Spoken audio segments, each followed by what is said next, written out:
നമുക്കിനി ആറന്മുളയിലേക്ക് പോകാം. ആറന്മുളയിൽ നിന്ന് റഹീസ് റഷീദ് നമ്മളോടൊപ്പം ചേരുന്നുണ്ട്. Rahees, good morning. ഒരു ഗുഡ് മോർണിംഗ് ഒക്കെ പറയാൻ കഴിയുന്ന ഒരു സാഹചര്യം ആറന്മുളയിൽ ഉണ്ടായിട്ടുണ്ടോ? റഹീസ് ഇപ്പോൾ ആറന്മുളയിൽ എവിടെയാണ് നിൽക്കുന്നത്?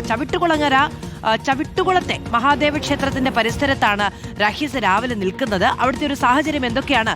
വെള്ളം ഇറങ്ങിക്കഴിഞ്ഞിരിക്കുന്നു, ഇനി ശുചീകരണമൊക്കെയാണോ ബാക്കിയുള്ളത്? മധു, അതാണ്, ശുചീകരണമാണ് ഇനി തുടങ്ങാനുള്ളത്. നമ്മൾ നിൽക്കുന്നത് ഒരു മഹാദേവ ക്ഷേത്രത്തിനാണ്, കുന്നത്തുകര മഹാദേവ ക്ഷേത്രത്തിലാണ്.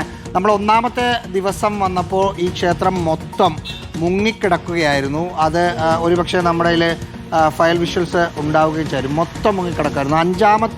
1-ാം തീയതി ഈ ക്ഷേത്രം അടയ്ക്കേണ്ടി വന്നതാണ്. പൂജയൊക്കെ മുടങ്ങിയതാണ്. ഇന്നാണ് വീണ്ടും, ഇതൊരു ശിവക്ഷേത്രമാണ്, ഇന്നാണ് പൂജ വീണ്ടും തുടങ്ങിയത്. ഇത് മൊത്തം വെള്ളത്തിനടിയിലായിരുന്നു. ഏതാണ്ട് ഇതിൻ്റെ മേൽക്കൂരകൾ മാത്രമായിരുന്നു നമുക്ക് കാണാൻ പറ്റിയിരുന്നത്.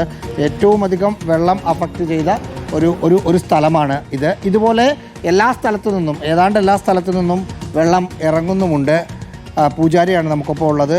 5 ദിവസം ഒന്നും നടന്നില്ല. നടന്നിട്ട് തുടങ്ങി. ഇന്ന് രാവിലെ ഒന്ന് പൂജ ചെയ്തു. രാവിലെ വിളക്കൊക്കെ വെക്കാൻ മഴ ചാറ്റിലുണ്ടെന്ന് തോന്നുന്നു അല്ലേ? ഇപ്പോഴാണ് വെക്കുന്നത്. പൂജ തുടങ്ങി. ശിവക്ഷേത്രത്തിൻ്റെ രാവിലെ വന്ന് പൂജാരി വന്ന് പൂജകൾ തുടങ്ങി. അതിനകത്ത് വിളക്കൊക്കെ കത്തിച്ചു. വെച്ചിരിക്കുകയാണ്. ഇതിന് നേരെ അപ്പുറത്ത് ഒരു പ്രതിഷ്ഠയുണ്ട്. അങ്ങനെ ഇവിടെ ചടങ്ങുകളൊക്കെ ഇവിടെ നടക്കുകയാണ്. തൊട്ടപ്പുറത്ത് വീടുകളിൽ സംബന്ധിച്ച് ഏറ്റവും താഴ്ന്ന പ്രദേശങ്ങൾ ഒഴികെയുള്ള സ്ഥലങ്ങളിൽ നിന്നെല്ലാം തന്നെ വെള്ളമിറങ്ങിയിട്ടുണ്ട്. പ്രധാനപ്പെട്ട റോഡുകൾ പൂർണ്ണമായും വെള്ളമിറങ്ങി എന്ന് മാത്രമല്ല, പൊതുഗതാഗത സംവിധാനങ്ങൾ രാവിലെ മുതൽ ബസ്സുകളും ഓട്ടോറിക്ഷകളും ഒക്കെ ഓടി തുടങ്ങിയിട്ടുമുണ്ട്. ഇനി ഒത്തിരി താഴ്ന്ന പ്രദേശങ്ങളുണ്ട്, അതായത് വയലിനോട് ചേർന്ന് കിടക്കുന്ന പ്രദേശങ്ങളുണ്ട്. ആ പ്രദേശങ്ങളിൽ റോഡിലും വെള്ളമുണ്ട്, വീടുകളിലും വെള്ളമുണ്ട്. എങ്കിലും ഭൂരിഭാഗം വീടുകളിൽ നിന്ന് രാവിലെയൊക്കെ ആയപ്പോൾ വെള്ളം ഇറങ്ങി തുടങ്ങിയിട്ടുണ്ട്. ഏറ്റവും ആശ്വാസകരമായ കാര്യം, ഇന്നലെ ഉച്ചയ്ക്ക് ശേഷം നമ്മുടെ സ്ക്രീനിൽ വലതുഭാഗത്ത് ഈ ക്ഷേത്രത്തിന്റെ പരിസരത്ത് കഴിഞ്ഞ ദിവസം ഉണ്ടായിരുന്ന വെള്ളത്തിന്റെ ഒരു അളവ് പ്രേക്ഷകർക്ക് കാണിച്ചു കൊടുക്കുന്നുണ്ട്. അപ്പൊ എത്രത്തോളം വെള്ളം ഇറങ്ങിയിട്ടുണ്ട് എന്നത് നമുക്ക് മനസ്സിലാകും. അതുകൊണ്ട് തന്നെ അവിടെ വലിയ ആശ്വാസമായിരിക്കും അല്ലേ? അതാണ് മധു.